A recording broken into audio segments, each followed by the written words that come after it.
आपण सध्याची ही दृश्य छत्रपती संभाजीनगर मधली पाहतोय। मुख्यमंत्री एकनाथ शिंदे हे संदीपान भुमरे यांच्या उमेदवारी अर्ज दाखल करण्यासाठी इथे पोहोचलेले आहेत आणि मोठं शक्ती प्रदर्शन छत्रपती संभाजीनगर मध्ये संदीपान भुमरे हे आज करतायत। तर मोठी संख्या कार्यकर्त्यांची पदाधिकाऱ्यांची त्यांच्या रॅलीमध्ये सुद्धा आज पाहायला मिळाली। याच पार्श्वभूमीवर मुख्यमंत्री एकनाथ शिंदे हे छत्रपती संभाजीनगर मध्ये आलेले होते। आपण ही दृश्य पाहतोय छत्रपती संभाजीनगर मधली महायुतीच्या उमेदवारासाठी महायुतीचे हे सगळे कार्यकर्ते आता रस्त्यावर उतरलेले आहेत।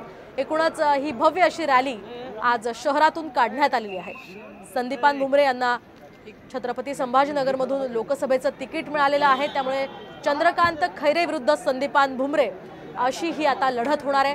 हे दोन्ही शिवसैनिक एकमेकांविरुद्ध आता छत्रपती संभाजीनगर मधून लढतायत। तिकडे चंद्रकांत खैरेंचं मोठं आव्हान खरं तर संदीपान भुमरे यांच्या समोर आहे, मात्र विजय हा आमचाच होईल असाही विश्वास या ठिकाणी महायुतीचे नेते व्यक्त करताना दिसतात। दरम्यान आज सगळीकडे मोठ्या शक्ती प्रदर्शनाचं आयोजन करण्यात आलेलं आहे। सध्याची ही दृश्य आपण छत्रपती संभाजीनगर मधली पाहतोय, त्या ठिकाणी मुख्यमंत्री एकनाथ शिंदे सुद्धा आलेले आहेत।